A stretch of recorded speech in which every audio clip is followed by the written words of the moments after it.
안녕하세요. 지금 이 사람 임수민입니다.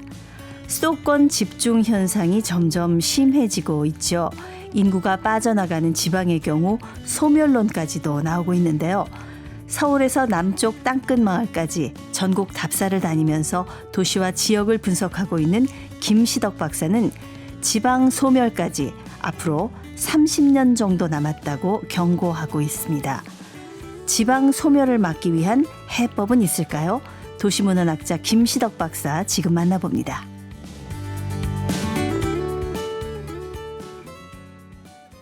네, 도시문헌학자 김시덕 박사님 나오셨습니다. 안녕하세요. 안녕하십니까. 네. 문헌을 통해서 연구를 하시는데 도시를 중점적으로 연구한다. 도시문헌학자 그렇게 그렇죠. 생각하면 맞나요? 맞습니다. 예. 근데 이 도시문헌학자라는 그 표현이 사실은 김시덕 박사님이 국내 1호가 아닌가 싶습니다. 1호랄까 제가 그냥 붙인 거죠. 만드셨어요? 네, 기존에도 이제 도시인류학이니 이런 네. 표현이 있거든요. 네. 도시사회학이니. 네. 근데 저도 원래 문헌학이라고 옛날 책 같은 거 연구하는 사람인데 네. 그럼 도시문헌학도 있을 수 있지 않냐. 네. 라고 생각한 거죠. 예.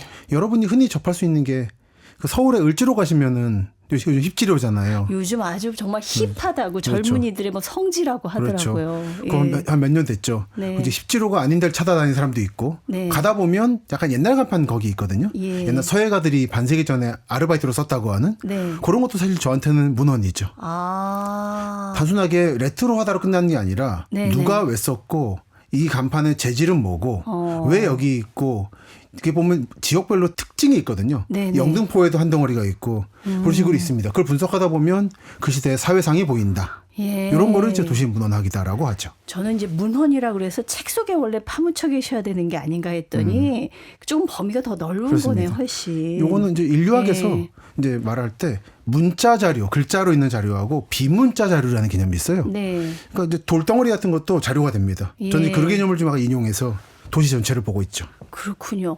원래 일본에서 공부를 하셨더라고요. 맞습니다. 문헌학을 네네. 박사를 그쪽으로 받으셨고 지금은 보니까 뭐 대한민국 방방곡곡을 다니시면서 답사를 하고 다니시던데 얼마나 되신 거예요? 답사 자체를 한 거는 대학 1학년 때니까 94년부터고 예. 직업으로 해야 되겠다 싶었던 거는 17년 여름부터입니다. 2017년. 예, 이제 한 8년 됐네요. 네.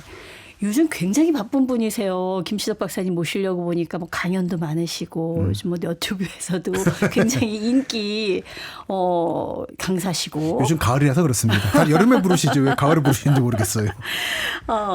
아니 근데 이제 전국 구석구석 많이 가보셨을 것 같은데 어느 정도나 가보셨어요? 그러니까 기본적으로 섬은 좀 빼고 네. 근데 배편이 좀 애매해서요. 예. 그리고 저는 도시에 관심이 있다 보니까 완전한 농촌 지역은 좀 덜 갔습니다. 예를 네. 들어 거창이라든지 그런 데 빼고는 여러분이 생각하시는 대략 한 인구 한 5만 이상 도시는 대부분 가봤다고 생각하시면 될 것 같아요. 그러면 거의 전국의 중소도시 예. 대부분일 맞습니다. 텐데요. 특히 중소도시 그리고 이제 혁신도시 같은 개발 호재가 있어서 네, 곧 네. 크게 바뀔 것 같은 지역을 가는 걸 좋아해요. 그렇군요.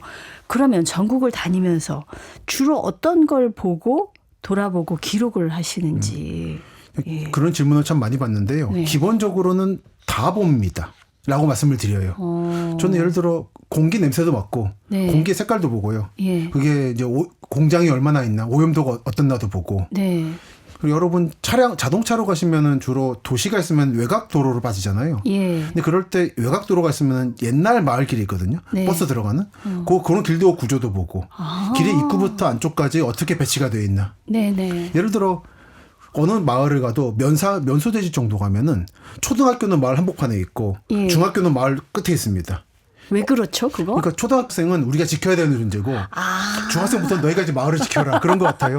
그래서 소방서, 경찰서, 중학교 같이 있어요. 그렇게 참 재밌네요. 예. 그런 요즘은 그런 이제 공간 구조를 잃는 거에 좀 재미를 붙여 있어요. 그러면 그렇게 이제 전국 방방곡곡을 다니시다 보면은 그런 해안이 생겼을 것 같아요. 앞으로 이 지역은 발전할 것 같다. 여기가 중심지가 되지 않을까? 아니면 여기는 좀 앞으로 좀 전망이 그런데 이런 것들을 보는 눈이 좀 생기지 않았을까 싶은데. 기본적으로 추세는 읽을 수 있죠. 뭐 예언, 예측 이런 건 아니고. 예. 그리고 뭐 풍수적으로 이런 건 의미가 없고요. 앞으로 무슨 사업이 있냐고 그간 한국의 토목 기술이 여기까지 발달했으니까 여기는 개발 가능하겠다. 이제 그런 식으로 추정할 수는 있죠. 어떤 걸 보면서 그런 걸 예측을 하세요? 그러니까 너무 광범위해서 예를 들어 세종시가 만들어질 건 사실은 예. 박정희 대통령 때 구상은 했지만 구상에도 끝났고 그 뒤로 이렇게 실현될 줄은 몰랐거든요. 아무도. 그랬죠. 하지만 동시에 그거를 초장기로 보는 사람들은 개발 예정지에 땅을 많이 샀습니다.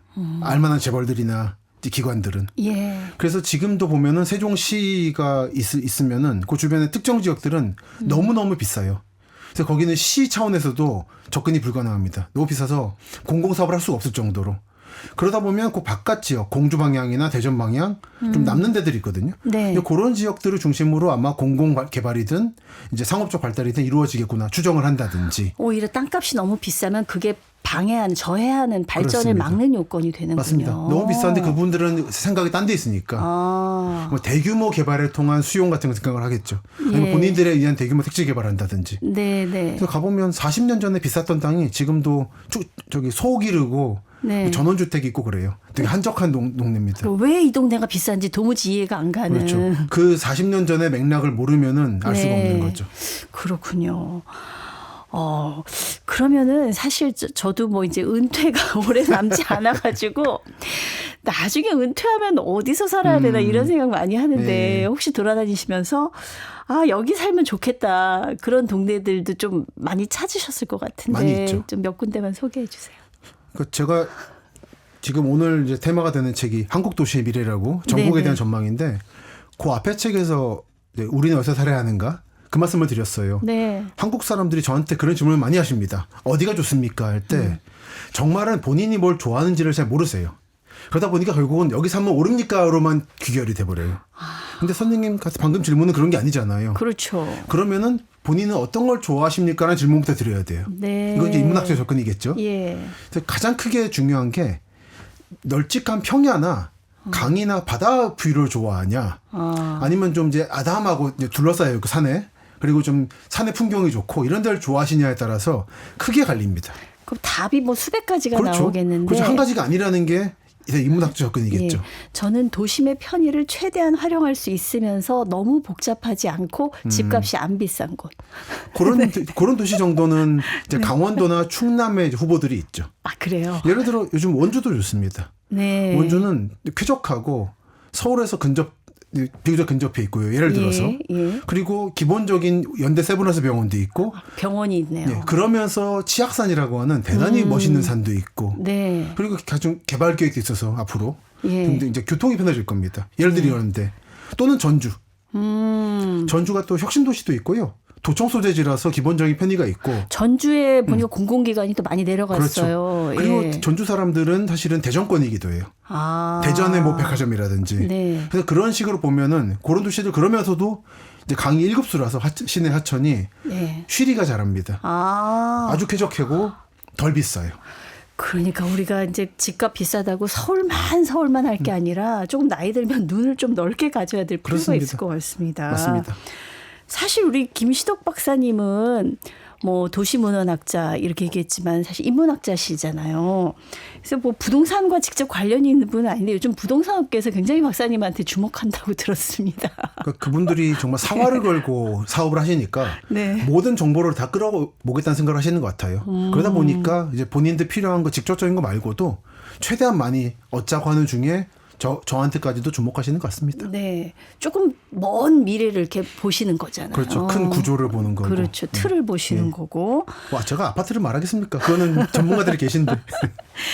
그 전국을 답사를 하시면서 나름대로 좀 지키는 요령이라든가 원칙이라든가 뭐 이런 것들이 있습니까? 그렇죠.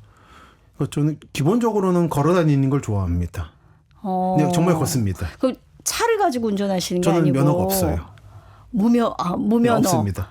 예. 원래 도시에서만 살 생각이었기 때문에 면허 안 땄고. 그러면 그렇게 지방 도시 다니면서 대중교통을 일일이 이용하려면 굉장히 좀 불편한 점이 없으세요? 기본적으로 그걸 이제 그 불편해 점점 불편해져요. 근데 그 자체를 느끼는 것도 한국을 배우는 거죠. 왜 이 도시는 교통이 점점 불편해지는가? 예. 근데 그렇다고 해서 도로는 계속 만들고 있거든요. 이거는 이런 정책들 대중교통을 죽여가고 이제 도로 자가용 교통으로 확충시키는 방식이 이 30년 뒤에는 어떤 미래를 초래할 것인가 이런 것도 추정할 수 있고 그러니까 대중교통을 탄다라고 전제를 깔면 시민의 눈에서 많은 게 보입니다. 네. 그간 한국이 결국은 자동차 수출이 1위였던 국가여서 네. 그 방식으로 한국을 만들었거든요, 구조를. 그게 초래하고 있는 현 상황을 지켜보고 있죠. 제가 체감하는 거고. 사실 우리나라 도로교통망이 세계 제일이라고 그러더라고요. 그렇죠. 일본, 한국 두 나라 다 자동차 수출이 주류의 국가들은 그렇게 됩니다. 그러니까 국내에서 일단 차를 돌려야 이제 수출로 가능하니까. 그것이 오히려 대중교통을 그렇죠. 발전을 조금 저해하는 그렇죠. 요소가 될 수도 맞습니다. 있다. 조금이라도 대중교통 트램 같은 거 하려고 그러면은 길 막힌다고 자가용 소유자들이 항의하고. 예. 근데 그러다가 본인들이 은퇴할 시점이 돼서 면허 반납하고 나면 그때서야 느끼는 거예요. 맞습니다. 예, 그런 것들을 많이 느끼죠. 예, 저희 어머님도 한 5, 6년 전에 이제 면허 반납하시니까 그러고 나면 이제 다 대중교통을 맞아요. 이용하셔야 되는데 연세 드셔서 대중교통 이용할 때 좀 불편한 점들이 많더라고요. 사실은 예전부터 신경을 쓰셨으면 시민 한 분 한 분이 네. 그럼 대단히 편리하게 됐을 거예요. 예. 또는 이제 컴팩트 시티가 돼서 한다든지 그런 게 아무것도 없는 상태에서 면허만 반납하라 그러니까 사실 저항이 큰 거죠. 그러면은 또 부동산 예, 얘기를 예, 나와서 예. 죄송하긴 아니, 한데 뭐. 부동산에 요새 뭐 임장이라고 현장 가서 예, 예, 보시는 예. 분들 많잖아요. 그러시죠. 그런 분들도 웬만하면 대중교통 이용하시는 게 훨씬 도움이 되겠네요. 예, 그분들도 그래서 이제 전문 투자가들 말씀 들어보면 일부러 대중교통으로 다니기도 하고 그 차로 가더라도 본인이 예를 들어 아파트를 볼 거 아닙니까? 네. 그 아파트 버스 한 정거장 앞에 내린대요, 미리. 미리. 그래서 거기는 간다고. 그렇죠. 예. 그래서 이제 고저차, 언덕이냐 이런 것도 보고 주변에 이제 유동 인구도 보고. 네네. 그 장사하더라도 그 자기가 마음에 드는 입지가 있으면은 한 6개월 보잖아요. 사람 예. 어떻게 다니나. 그건 기본인 거죠. 네네. 딱 차로 해서 그 앞에까지 가서 세우고 딱 보고 나오는 거는 아무것도 정보가 없는 겁니다. 그리고 우리 박사님도 뭐 같은 도시라도 여름에 갔느냐, 겨울에 갔느냐, 아침에 갔느냐, 저녁에 갔느냐, 평일에 갔느냐, 그렇죠, 다르죠. 주말에 갔느냐. 그렇게 좀 여러 번 가보십니까? 예, 그리고 동서남북 어느 방향으로 가느냐도. 어느 쪽에서 가느냐. 예, 그 태양을 등지고 가느냐 앞에 보고 안고 가느냐에 따라서 보는 이 도시의 경관이 대단히 달라져요. 그늘지는 느낌들이. 그렇겠네요. 그러니까 사실 자연의 한 부분으로서 내 위치를 인식한다라는 느낌이랄까? 네. 그런 걸 좀 많이 느낍니다. 부동산 질문 하나만 더 아니, 할게요. 편집하시잖아요. 부동산을 매수할 때는 도시의 맥락을 이해해야 된다. 이런 그렇죠. 얘기를 하셨더라고요. 예. 도시의 맥락이라는 게 우리가 그것까지 이해하기 참 쉽지 않을 것 같은데요. 근데 조금만 관심 가지시면 알 수 있는 네. 게 예를 들어 이제 산사태가 자주 나는 곳이냐 이런 건 사실은 당장 부동산 중개소에 가면 안 알려주지만 검색하면 나오거든요. 네. 그래서 제가 앞에 책에서 이제 부동산의 실무서 같은 책인데 말씀드렸던 게 관심 있는 지역이나 동이 있을 거 아닙니까? 예. 거기다가 구글 검색을 해서 하나 더 넣어보라고. 뭐 산사태, 뭐 물난리, 침수 네. 또는 부실 한번 나와요 쭉. 네. 예를 들어서 여러분이 많이 저희 흔히 드리는 말씀인데 숲세권이란 말은 제 식으로 표현하면 산사태 위험 지역이다라는. 어머, 요즘 뭐 저기 숲세권이 뜨잖아요. 그 산도 이제 종류가 있는 거죠. 네. 이제 야트막한 언덕이어가지고 안 묻어지는 산이 있는 거고 예전에 채석장이었던 산이 있거든요. 네. 돌깎던 곳이라. 근데 그런 데들은 실제로 사고가 종종 납니다. 그럼 아무래도 그렇겠네요. 그런 거를 사실 쉽게 할 수 있고 네. 이런 거를 볼 수 있다라는 관점이 있으시면은 네. 대단히 쉬운 정보들이에요. 예. 근데 그거를 생각을 안 하고 순수하게 딱 펼쳐가지고 어디 어플리케이션 들어가셔서 부동산 시세만 보시면은 안 보이는 거죠. 네네. 굉장히 중요한 말씀을 해주셨네요. 근데 이제 뭐 대학 시절부터 이렇게 전국을 다니는데 관심이 많았다고 하니까 벌써 한 30여 년 그렇죠. 됐잖아요. 그러면 10년이면 강산도 변한다 그러는데 네. 강산이 3번 바뀌었단 말이에요. 그러면 천지개박한 곳들이 있을 거예요. 대표적으로 어디 들어주실 수 있으세요? 대표적인 곳이 여기 세종이죠. 세종. 예. 세종 자체가 이제 세종은 아시겠지만 남쪽에 이제 국가기관이 모여 있는 곳하고 네. 북쪽에 농촌 예전 충남 연기군의 군청 소재지인 조치원이라는 데가 있습니다. 네. 그 두 개를 묶은 게 세종인데 40년 전에 계획이 무산된 다음에 거기는 사실은 그냥 완전 농촌이었어요. 대정권에 속해 있는. 예. 거기가 그렇게 도심으로 바뀔 줄을 몰랐고 그리고 그 와중에 사실은 거기가 만약에 개발된다면 그 남쪽에 지금 국가기관 와 있는 곳이 아니라 조치원이 될 줄 다 알았어요. 왜냐하면은 충청남도 충청북도를 통합할 경우에 네. 통합 충청도의 도청 소재 후보지였어요. 그래서 만주 가던 국제선도 터는 열차 있던 네, 곳이가 맞아요. 이른바 서창이라고 하는 네. 무슨 대학 서창 캠퍼스 이런 그 서창이거든요. 네. 거기 지금도 중요한 곳이고 예. 거기가 뜰 줄 알았는데 황무지가 뜬 거죠. 여기서 교훈이 예전부터 사람들이 주목하는 곳 말고 황무지던 곳이 개발이 많이 됩니다. 이 토지 수용비가 싸니까 아무래도. 땅값이 싸니까. 그렇죠. 그렇죠. 또는 그린벨트 지역들인데 이것도 네. 이제 서로 한계에 도달하고 있지만 네. 그런 이제 의회에 허를 찌르는 개발 방식도 있는 거죠. 그렇죠. 뭐 정부든 어디든 뭐 개발을 하려면은 비용을 무시할 수가 그렇습니다. 없는데 비용을 너무 많이 투자할 수는 없잖아요. 그렇습니다. 그러다 보면 의외의 곳이 또 그렇습니다. 개발되기도 한다. 반대로 말이죠. 옛날엔 참 번성했는데 지금은 활기를 잃어버린 그런 곳들도 참 많이 있을 것 같습니다. 많죠. 예. 그건 굳이 도시 말씀드리면 좀 지역 주민들이 예, 기분 안 현지 분들께 좀 좋으실까요? 죄송해서. 예. 근데 요즘에 이른바 지방 소멸, 인구 감소 논의가 되고 있는 많은 도시가 거기에 해당하죠. 네. 제가 많이 들은 얘기가 근데 그런 게 여러분의 도시만 그런 게 아니라 원래 도시는 그런 거다. 그 경상도의 경과 상이 경주와 상주잖아요. 그렇죠. 근데 지금 상황을 생각해 보시면은 예. 그런 흐름을 보시다 보면은 이제 좀 판단하시기 쉬울 겁니다. 그러네요. 뭐 지금 번성한 것이 계속 번성하는 것도 네. 아니고 지금 조금 뭐 한적하다고 해서 계속 한적한 것도 그렇습니다. 아니고 도시도 생물처럼 계속 이게 변하네요. 그리고 도시 내부도 그렇고요. 네. 서울도 원래 백제 때는 강남이 떴다가 네. 이제 강동구 풍납도성 그랬다가 고려 조선 때 또 강북이 떴다가 네. 다시 지금 강남으로 내려온 거거든요. 그렇네요. 그렇게 왔다 갔다 합니다. 네. 근데 왜 그런 얘기도 가끔 해요. 여기가 개발되는데 옛날이 훨씬 낫어. 이거 개발 안 하느니만 못해. 이런 얘기들도 많이 해요. 그런 것들도 있죠. 근데 그런 본인들은 신도시 사시더라고요. 그러면서 자기가 생각하던 예전에 거기는 그대로 남아있길 바라는. 그건 좀 이율배반적인 게 있네요. 많은 분들은 답사 안 나다 보면 많이 듣는 얘기예요. 여기 참 이 어느 마을을 소개해드려요. 네. 이제 예를 들어 대전 어디라든지 참 아름답다. 근데 여기 곧 개발 예정이다. 뭐 다들 안타까워하세요. 근데 본인 어디 사십니까 물어보면 어느 아파트인데 거기도 어딘가 마을을 헐고 택지 개발한 거거든요. 본인은 아파트에 살고 싶으면서 사실 거기 계신 분들도 아파트에 살고 싶으신 분들이 많이 있으실 그렇습니다. 거라고요. 예. 그래서 입장 한번 바꿔놓고 보면 또 다른 시각이 그렇습니다. 보이네요. 근데 아무래도 도시의 활력을 결정하는 가장 큰 요소는 사람 아니겠습니까? 예. 이 사람이 제일 중요한 요소라고 역시 보시는 거죠. 그렇죠. 네, 네. 근데 사실 인구가 점점 줄어서 온 나라가 지금 걱정이란 말이에요. 근데 지역을 다니시니까 실감하실 것 같아요. 체감하기에 어느 정도로 심각한 수준이라고 느껴지시는지. 그러니까 좀 장기 추세로 인구는 줍니다. 이거 확실합니다. 네. 근데 물론 그거를 막기 위해서는 예를 들어 저는 이민 같은 얘기를 하는데 합니다만 실제로 그 부분에 대해서 대도시 사람들은 관심이 없고 그리고 현장에서는 이제 실제로 이제 농산어촌에서는 실제로 이미 다민족 국가화 돼가고 있는 상황인데 네. 그 괴리가 메워지는데 저는 한 30년은 걸릴 거라고 봐요. 지금 세대가 좀 은퇴하고 다음 세대가 올라올 쯤에는 한국은 상당 부분 다민족 국가화가 진행돼 있을 것이다. 네, 저는 네, 그런 네. 부분에서 오히려 대도시 핵심에 있는 정책 위반자들이 그런 추세를 방해만 안 하면 한국은 사실은 저는 어느 정도는 좀 그 인구 감소를 저지할 수 있다고 생각합니다. 방해한다는 건 어떤 걸 예를 말하는 들어 자꾸 거죠? 쫓아내고 자꾸 요건 복잡하게 해서 못 있게 하고 네, 네. 이게 지금 한국 사람들이 착각하는 것 중 하나가 영원히 한국에 외국인들이 올 거라 생각하거든요. 근데 동남아나 아프리카라든지 이것도 지금 시효가 있습니다. 전 세계가 이민 경쟁이에요. 네. 우수 인력을 끌어들이려고. 이게 30년이면 끝납니다. 동남아도 그저 발전하거든요. 아프리카도 상당히 발전할 거고. 네, 네. 그 지금이 거의 마지막의 기회라고 생각할 수도 있어요.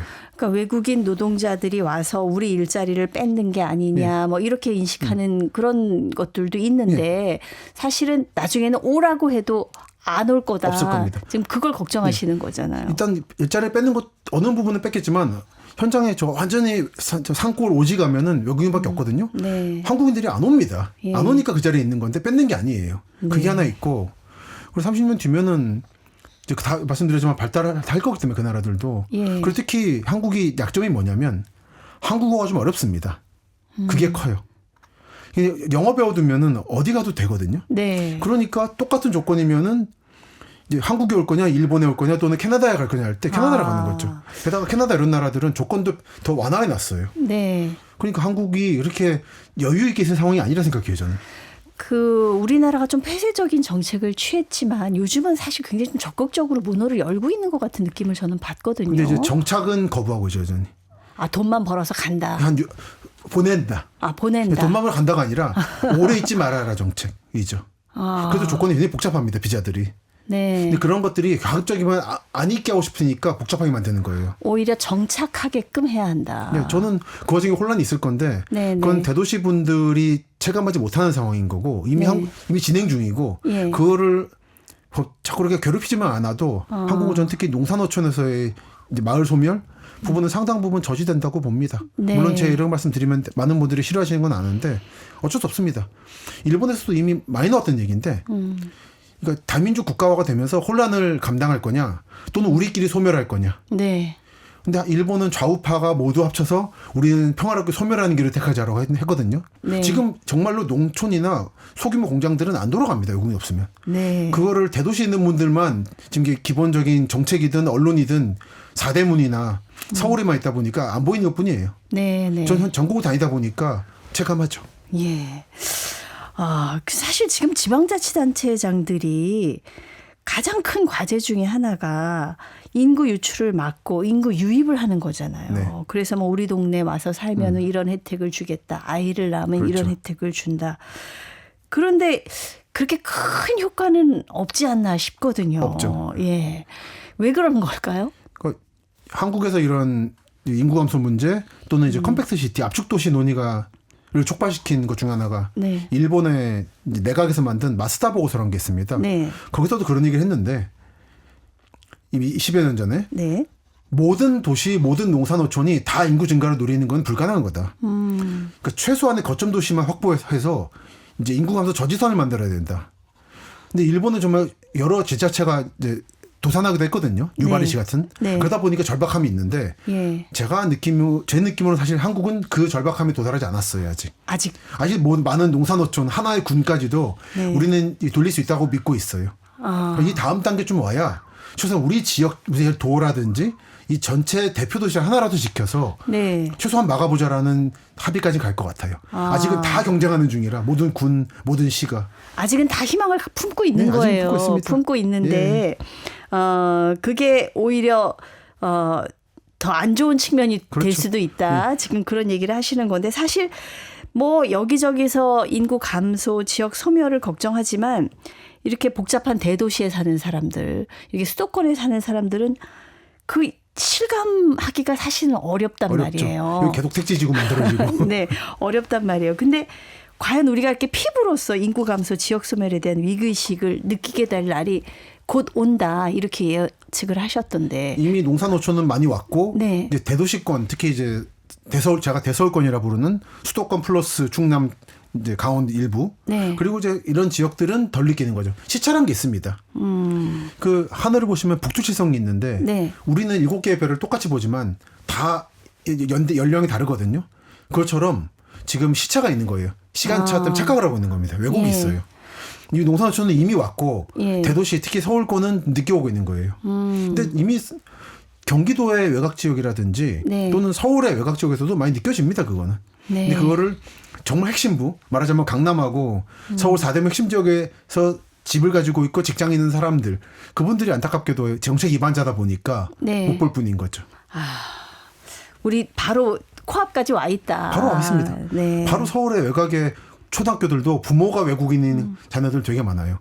그들에 대한 한국어 교육 문제라든지 정착 문제들 복잡하고. 뭐 지역 소멸의 원인이 여러 가지가 있겠지만 가장 큰 것이 이제 우리나라의 그 수도권 집중화 현상을 그렇죠. 이제 얘기를 하는데 다른 나라도 사실 저는 이 수도권에 많이 집중이 돼 있다고 보거든요. 유독 우리나라가 좀 심한 편인 건가요? 전 그렇게 보진 않고요. 유럽이 그렇지 않은 거죠. 그러니까 너무 이제 유럽 사례를 가지고 와서 유럽 분들한테 말한다고 해서 의미가 없어요. 거기는 수천 년간 1000년 이상 국가들이 따로 있었던 나라고 미국도 원래 주가 50개 몇 개가 묻힌 거고 한중일 타이완은 보면 굉장한 집중성이 있는 거죠. 이것이 중국이 좀 덜한데 거기는 호구 제도가 있어서 못 들어오게 하잖아요, 대도시에. 그렇죠. 그걸 막고 있는 거지 이게 예. 약한 게 아닙니다. 거기도 만약에 자율적으로 풀어놓으면은 막 몰려들 가능성이 어마어마하죠. 있죠. 이미 비합법적인 이제 농민공이 많이 와 있잖아요. 예. 비인간적 처우를 받으면서. 네. 도쿄도 그렇고. 도쿄도 이제 일본도 보면 도쿄, 오사카 이렇게 2대권이라고 하지만 사실 도쿄가 1극이거든요. 네. 그나마 지진 문제가 몇십 년 내로 확실하게 지진이 온다는 게 거의 정설이기 때문에 그걸 두려워해서 이제 억제하고 있는 거죠. 그 사실 거주의 자유가 있고 무조건 막을 수는 없잖아요. 없죠. 네, 막는 게 정답도 아닌 것 같고. 안 막히죠. 그건 막으면 거주 자유는 이제 민주주의 국가 이런 식인데. 어떻게 해야 될 것 같습니까? 사실 대안이 없고요. 지역의 매력을 만드는 것밖에 없는데 네. 정말 답이 없다 보니까 그 마스터 보고서에서도 모든 도시, 모든 농산어촌이 막을 수는 없는 거고 지역 거점이라도 만들어라라는 정도가 현실적 제안인데 네. 그 보고서를 낸 일본도 잘 안 막히더라고요. 지역에 좋은 일자리가 없어서 그렇다 이런 지적이 많잖아요. 좋은 일자리인데 좋은 일자리를 만드는 공장을 네. 이제 예를 들어 이제 한국의 삼남 지역 이제 영호남 충청에 둘 거냐 네. 하면 어떤 분들은 아예 외국 나가 버리더라고요. 어느 시니어 분들은 그거를 또 강제해서 끌고 가면 이것도 자본주의 논리가 아니죠. 그러니까 지역의 공공기관도 저희가 그 공공기관 네. 지역으로 많이 이전했지만은 그러다 보니까 또 우수 인력들이 다 유출되고 이런 또 문제점들도 많이 생기더라고요. 공공기관은 그나마 전 그래도 네. 전 찬성을 하긴 일부 찬성하는 게 국가는 원래 균형 발전하라고 있는 조직입니다. 네. 그렇기 때문에 보내는 건 맞는데 일부는 탈출했습니다, 실제로. 하지만 일부는 이제 그 지역 대학생들을 뽑아요. 또는 그 지역 사람들을. 네. 전 가보면 실제로 이제 긍정 효과도 봅니다. 아. 그래도 어느 정도 토착화가 돼 있어요. 네. 그러다 보니까 그 지역의 현안이 너무 강조되는 측면이 있는데 정책에서 하지만 어느 정도는 이제 지방 분권에 성공했다. 그거는. 근데 그거를 기업에 강요하면 안 된다 생각은 합니다. 그렇죠. 기업은 자유가 있죠. 철저히 어떤 이익에 이거죠. 따라서 네. 움직이는 네. 집단이잖아요. 그렇습니다. 네. 기업의 조건은 균형 발전을 하고 있는 게 아니라 직원들에게 월급 주는 데 있거든요. 네. 그럼 잘 주면 좋은 기업인 거지 균형 발전하는 게 좋은 기업은 아닙니다. 아니 오늘 김시덕 박사님하고 얘기를 나누다 보니까 이게 점점 더 어려운 문제구나라는 네. 현실 인식이 됐는데 저희가 다음 시간에는 좀 구체적으로 우리나라 도시들 문제점은 어떤지 한번 짚어봤으면 좋겠습니다. 네. 아, 우리나라 도시의 미래가 과연 어떻게 될지 궁금해지는데요. 다음 시간에는 좀 현실적인 대안들에 대한 얘기를 여쭤보도록 하겠습니다. 전국 답사를 다니면서 우리 지역과 도시를 분석하고 있는 도시문헌학자 김시덕 박사였습니다. 감사합니다. 감사합니다.